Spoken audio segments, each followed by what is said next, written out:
Good morning, students. Today we are going to read the remaining part of chapter number 4, Tribals, Dikus, and the Vision of a Golden Age. Some took to settled cultivation. कुछ लोग एक जगह जमकर खेती करते थे. Even before the 19th century, many from within the tribal groups had begun settling down and cultivating their field in one place year after years. 19वीं सदी से पहले बहुत सारे जो जनजातीय जो कबीलाई जो समाज था एक जगह रुक कर खेती करने लगा था. वे बार बार जगह बदलने की बजाय साल दर साल एक ही जगह पर खेती करते थे.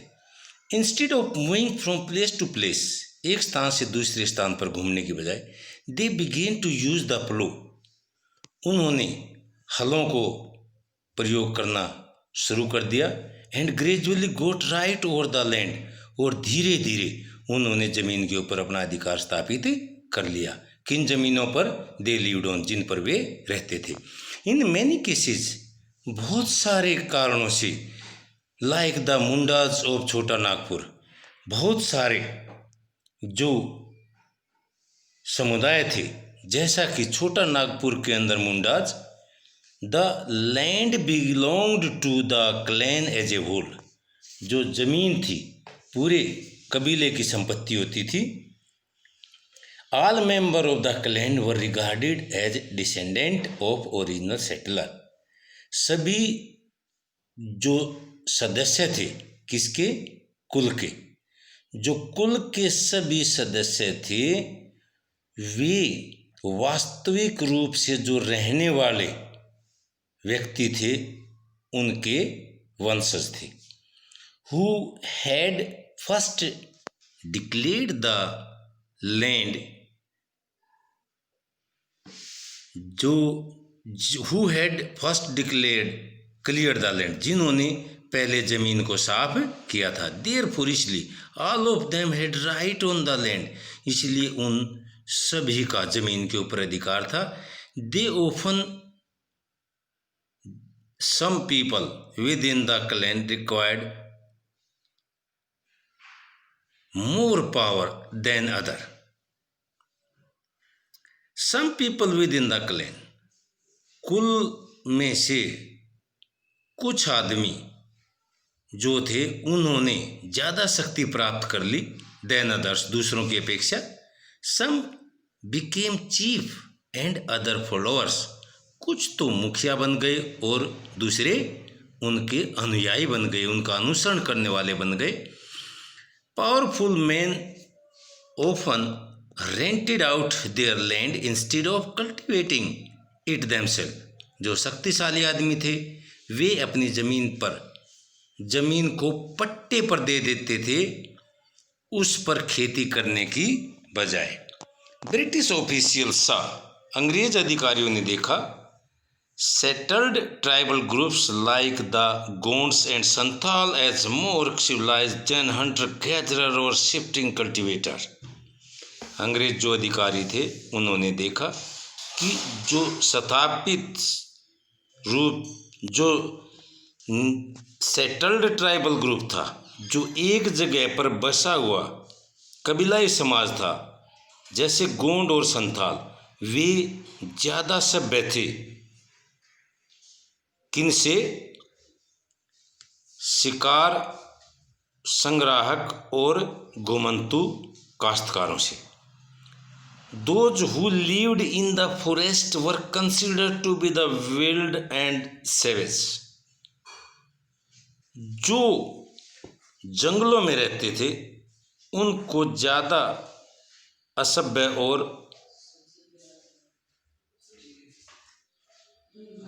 बर्बर समझा जाता था. They needed to be settled and civilized.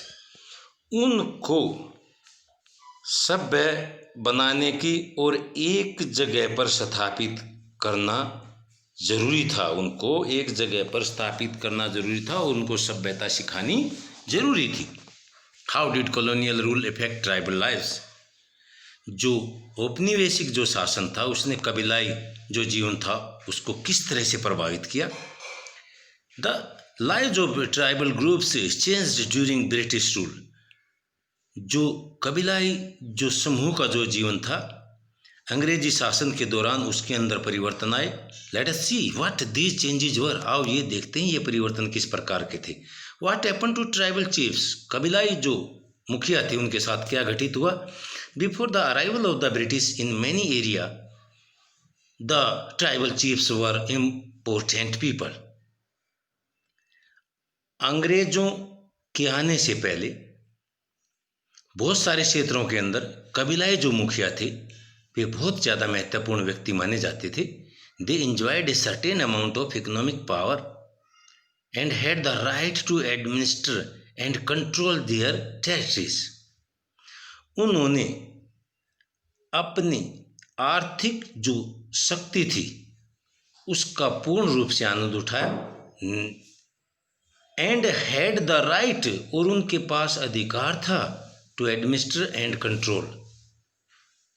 किस चीज़ का। प्रशासन चलाने का और नियंत्रित करने का। देयर टेरिटरी अपने राज्य का। भाई जो कबीलाई समाज के जो मुखिया थे उनके पास इतना अधिकार था इतनी शक्ति थी कि वे अपने राज्य के ऊपर प्रशासनिक रूप से नियंत्रण स्थापित करने का अधिकार रखते थे। In many places they had their own police and decided on the local rule of land and forest management. कुछ स्थानों पर तो उन्होंने अपनी पुलिस रखी हुई थी and decided on the local rule और उनके अपने स्थानीय नियम उन्होंने लागू किए हुए थे ऑफ लैंड जमीन के भी और जंगल प्रबंधन के भी। अंडर ब्रिटिश रूल अंग्रेजी शासन के तहत the function and power of the tribal chief change. जब अंग्रेजों की दखलंदाजी हुई तो जो कार्य और जो शक्ति थी कबीलाई मुखियाओं की उनके अंदर परिवर्तन आया। They were allowed to keep their land title over a cluster of villages and rented out land. उनको जो गांव के ऊपर अधिकार जो मिले हुए थे उनको जो है वो अधिकार तो मिले हुए थे but they lost much of their administrative power. लेकिन उन्होंने अपनी बहुत ज़्यादा प्रशासनिक जो शक्ति थी वो खो दी थी। And were force to follow laws और मजबूर थे वे कानूनों का अनुसरण करने के लिए। Made by the British official in India. Bharat के अंदर अंग्रेजी अधिकारियों द्वारा जो कानून बनाए हुए थे वे मुखिया उनके द्वारा बनाए गए कानूनों का अनुसरण करने के लिए मजबूर थे। दे ऑल्सो हैड टू पे ट्रिब्यूट टू द ब्रिटिश। वे अंग्रेजों को नजराने भी देते थे। And discipline the tribal group on behalf of the British. और अंग्रेजों की तरफ से वे कबीलाई जो समूह था उसको अनुशासित भी रखते थे। They lost the authority they had earlier enjoyed amongst their people. जो अधिकार पहले कबीलाई समाज के अंदर उनका बना हुआ था तो वे जो है उस अधिकार को खो रहे थे या उन्होंने अब उस अधिकार को खो दिया था। And were unable to fulfil their traditional function. और वे अपने जो परंपरागत रूप से चले आ रहे जो कार्य थे उनको पूर्ण करने में असमर्थ थे। What happen to the shifting cultivator. घुमंतु जो काश्तकार थे उनके साथ क्या हुआ। The British were uncomfortable with group who moved about and did not have a fixed home. जो अंग्रेज थे वे थोड़ा सा परेशान थे उन कबीलाई समूहों के साथ जो इधर उधर घूमते रहते थे जिनके अपने फिक्स होम नहीं थे। They wanted tribal group to settle down. They wanted tribal groups to settle down. वे चाहते थे कि जो कबीलाई जो समूह है वो एक जगह पर स्थापित हो जाए एंड बिकम पीजेंट कल्टिवेटर, और वे क्या बन जाएं, और वे स्थायी रूप से वहीं पर खेती करें. Settled peasants were easier to control and administrate than people who were always on the move. स्थायी रूप से बसे हुए किसानों पर नियंत्रण करना और उनके ऊपर प्रशासनीय रूप से अधिकार स्थापित करना आसान था, हमेशा घूमने फिरने वाले लोगों की बजाय. The British also wanted a regular revenue. जो अंग्रेज थे वे नियमित लगान चाहते थे. सोर्स फॉर द स्टेट, जिनके लिए राज्य एक स्रोत थे. So they introduce land settlement, इसलिए उन्होंने जमीन बंदोबस्त की घोषणा की. That is they measured the land, इसके लिए उन्होंने जमीन का मापतोल किया. Defined the right of each individual to the land, प्रत्येक व्यक्ति को जमीन निर्धारित की प्रत्येक व्यक्ति के लिए. And fix the revenue demand for the state, और राज्य के लिए जो लगान था उसकी मांग को निर्धारित किया.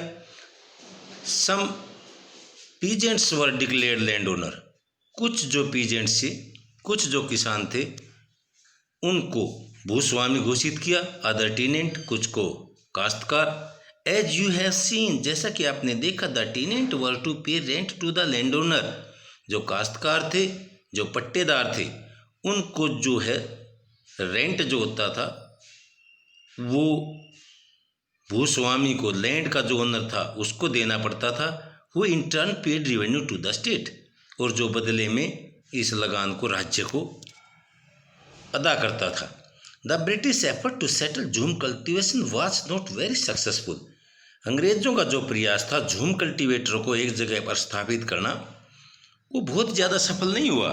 Settled plough cultivator is not easy in area where water is scarce and the soil is dry. स्थायी रूप से जो वहाँ पर बसे हुए किसान थे उनके लिए इज नॉट वेरी इजी, वो बहुत आसान नहीं था उस क्षेत्र के अंदर जहाँ पर पानी की कमी हो और जहाँ की ज़मीन सूखी हो. भाई सेटल्ड प्लो कल्टीवेशन जो है, हाल से खेती करना उन स्थानों पर आसान नहीं था जहाँ पर पानी की कमी हो और ज़मीन सूखी हो. इनफैक्ट वास्तव में झूम कल्टीवेटर जो झूम काश्तकार थे, who took to plough cultivation of हंसफर्ड, जिन्होंने हल से खेती करते थे, पर उनको परेशानी उठानी पड़ी. Since their field did not produce good yield, क्योंकि उनके जो खेत थे उन्होंने अच्छी पैदावार नहीं दी. सो द झूम cultivator in north east India insisted on continue with their traditional practice, इसलिए झूम जो काश्तकार थे उत्तरी पूर्वी भारत के, उन्होंने जिद की कि वे अपनी पारंपरिक जो अभ्यास है, पारंपरिक जो कार्य है कृषि करने का, उसको वे जारी रखेंगे. फेसिंग वाइड स्प्रेड प्रोटेस्ट, बहुत ज़्यादा विरोध हुआ. The British had to ultimately allow them the right to carry on shifting cultivation in some part of the forest. अंग्रेजों ने आखिरकार जो झूम कल्टीवेटर थे उनको आज्ञा देनी पड़ी. किस चीज़ के लिए? कि वे to carry on shifting cultivation, की अपनी जो घुमंतु जो कृषि है उसको वे जारी रखें. वो कहाँ पर जारी रखें? जंगल के कुछ हिस्सों के अंदर.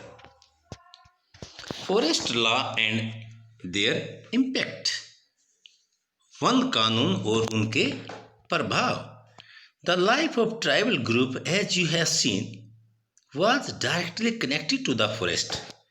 जो कबीलाई समूह का जो जीवन था, जैसा कि आपने देखा, वो डायरेक्टली कनेक्टेड था, सीधा जुड़ा हुआ था. किससे? जंगलों से. भाई कबीलाई आदमी जो थे वे जंगलों में रहते थे, फल इकट्ठे करते थे, हंट करते थे, शिकार करते थे, शिफ्टिंग कल्टीवेशन करते थे. तो उनका जो लाइफ था वो टोटली डिपेंड करता था फॉरेस्ट पर। So changes in forest law had a considerable effect on tribal lives. इसलिए जो परिवर्तन था जंगल के कानून के अंदर हैड ए कंसिडरेबल इफेक्ट, उसने एक विचारणीय प्रभाव डाला कबीलाई जीवन के ऊपर। The British extended their control over all forest, जो अंग्रेज थे उन्होंने सभी जंगलों के ऊपर अपना जो नियंत्रण था उसको बढ़ा दिया। एंड डिक्लेयर्ड, और घोषणा की, that forest were not state property, कि जो फॉरेस्ट हैं वह स्टेट प्रॉपर्टी, कि जो जंगल थे वे राज्य की संपत्ति थी। सम फॉरेस्ट वर क्लासिफाइड एज रिजर्व फॉरेस्ट, कुछ जंगलों को तो आरक्षित जंगल घोषित कर दिया। फॉर दे प्रोड्यूस टिम्बर, किसके लिए? इमारती लकड़ी के उत्पादन के लिए। विच द ब्रिटिश वांटेड, जिनकी अंग्रेजों को जरूरत थी। इन दीज फॉरेस्ट, इन जंगलों के अंदर people were not allowed to move freely, लोगों को स्वतंत्र रूप से घूमने की इजाजत नहीं थी। प्रैक्टिस झूम कल्टीवेशन, कलेक्ट फ्रूट और हंट एनिमल, कौन सी थी फ्री इजाजत? कि वे झूम कल्टीवेशन, झूम कृषि नहीं कर सकते थे और न ही फल इकट्ठा कर सकते थे और न ही जानवरों का शिकार कर सकते थे। इस प्रकार की आज्ञा उनको जंगलों के अंदर नहीं थी। However jhum cultivator to survive in such a situation, अगर परिस्थिति ऐसी हो तो झूम जो काश्तकार थे, झूम जो कृषि करने वाले थे, वे अपने आप को कैसे जीवित रख सकते थे। Many were therefore forced to move to other areas, बहुत सारे जो हैं इसलिए मजबूर हुए दूसरे क्षेत्रों में जाने के लिए। किस लिए? इन सर्च ऑफ वर्क, काम की तलाश में, एंड लाइवलीहुड, और अपने जीवन यापन के लिए, अपना जीवन चलाने के लिए। But once the British stopped the tribal people from living inside forest, लेकिन एक बार जब अंग्रेजों ने कबीलाई लोगों को जंगल के अंदर रहने पर पाबंदी लगाई, कबीलाई लोगों पर अंग्रेजों ने, दे फेस्ड ए प्रॉब्लम, उन्होंने समस्या का सामना किया। From where would the forest department get its labour, जहाँ से फॉरेस्ट जो डिपार्टमेंट था लेबर प्राप्त करता था, मजदूर प्राप्त करता था, टू कट ट्रीज, पेड़ काटने के लिए, फॉर रेलवे स्लीपर के लिए, एंड टू ट्रांसपोर्ट लॉग्स, और लकड़ों को इधर उधर ले जाने के लिए। तो इस प्रकार की समस्या का सामना फॉरेस्ट डिपार्टमेंट को सहना पड़ा कि कहाँ से पेड़ को काटने के मजदूर मिलेंगे और कहाँ पर जो लकड़ी है उसको इधर उधर ले जाने के लिए मजदूर मिलेंगे। तो ये समस्या उनके सामने आई जब उन्होंने कबीलाई लोगों को जंगल में रहने से मना कर दिया था। Colonial official came with the solution, जो कॉलोनियल जो अधिकारी थे उन्होंने इसका एक समाधान सूझा। They decided that they would give jhum cultivator small patches of land in the forest. They declared, उन्होंने घोषणा की कि they would give jhum cultivator, कि वे झूम जो काश्तकार हैं उनको स्मॉल पैचेज ऑफ लैंड, जमीन के छोटे टुकड़े देंगे, इन द फॉरेस्ट, जंगल के अंदर, and allow them to cultivate, और उनको उन टुकड़ों पर कृषि करने की आज्ञा देंगे। दीज ऑन द कंडीशन, इन शर्तों पर, that those who lived in the village would have to provide labour to the forest department, कि जो आदमी इन वन जंगलों के अंदर, तो बेटे जो अंग्रेज थे इन्होंने वन जो है गांव बसाए यहाँ पे। किस लिए बसाए वन गांव? क्योंकि वे चाहते थे कि वन विभाग को वहाँ से मजदूर मिल सकें, and look after the forest, और जंगलों की देखभाल के लिए। सो इन मैनी रीजन्स, इसलिए बहुत सारे क्षेत्रों के अंदर the forest department established forest villages, इसलिए बहुत सारे क्षेत्रों के अंदर फॉरेस्ट डिपार्टमेंट ने जंगल गांव स्थापित किए। To ensure a regular supply of cheap labour, ताकि नियमित रूप से सस्ते मजदूर उपलब्ध हो सके। Many tribal groups reacted against the colonial forest law, बहुत सारे कबीलाई जो समूह थे उन्होंने जो फॉरेस्ट लॉ बनाया था, ये जो कॉलोनियल फॉरेस्ट लॉ, औपनिवेशिक जंगल कानून जो अंग्रेजों ने बनाया था, इनका कबीलाई जो समूह थे उन्होंने इसका विरोध किया। दे डिसोबीड द न्यू रूल, उन्होंने ये जो नया नियम बनाया था इसकी अवहेलना की। Continued with practice that were declared illegal, और जिस कृषि को, जिस कार्य को, जो वे अपना कार्य पुराने समय से करते आ रहे थे, जिनको अंग्रेजों ने गैर कानूनी घोषित कर दिया था, तो इन कबीलाई समाज ने उस कार्य को, उस प्रैक्टिस को कंटिन्यू रखा। And at time rose in open rebellion, और कई बार इन्होंने बगावत की। Such was the revolt of Songram Sangma, इस प्रकार के जो विद्रोह थे Songram Sangma in 1906 in Assam, and the forest satyagraha of the 1930 in the central province, केंद्रीय प्रांतों के अंदर, मध्य प्रांतों के अंदर। तो ये जो रिवोल्ट हुए थे और सत्याग्रह हुए थे, रिवोल्ट 1906 के अंदर और 1930 के अंदर सत्याग्रह, ये इसी का विरोध था कि भाई वे जो है लंबे समय से जहाँ पर रहते आ रहे हैं और जो वे कार्य करते आ रहे हैं वो उसको अपना कंटिन्यू रखेंगे। यही मोटिव था इस प्रकार के सत्याग्रह और रिवोल्ट का। द प्रॉब्लम विद ट्रेड, व्यापार की समस्या। ड्यूरिंग द 19th सेंचुरी, 19वीं शताब्दी के दौरान tribal groups found that the traders and money lenders were coming into the forest. 19वीं शताब्दी के दौरान कबीलाई समूह ने यह पाया कि जो व्यापारी और साहूकार हैं वे जंगलों के अंदर आ रहे थे। मोर ऑफन, ज़्यादातर बार बार आ रहे थे।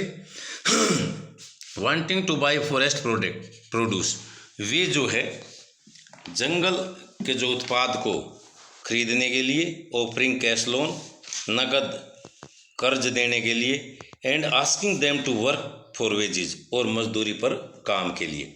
It took tribal group some time to understand the consequences of what was happening. It took tribal group some time, इसके लिए कबीलाई जो समूह था उसने कुछ समय लिया समझने में। ये जो बार बार जो मनी लेंडर जंगलों के अंदर आ रहे थे, तो इस बात को समझने के लिए कबीलाई जो समूह था उसने कुछ समय लिया कि ये क्या हो रहा था। Let us consider the cases of the silk Grover, आओ विचार करते हैं उन कारणों पर। किस कारणों पर?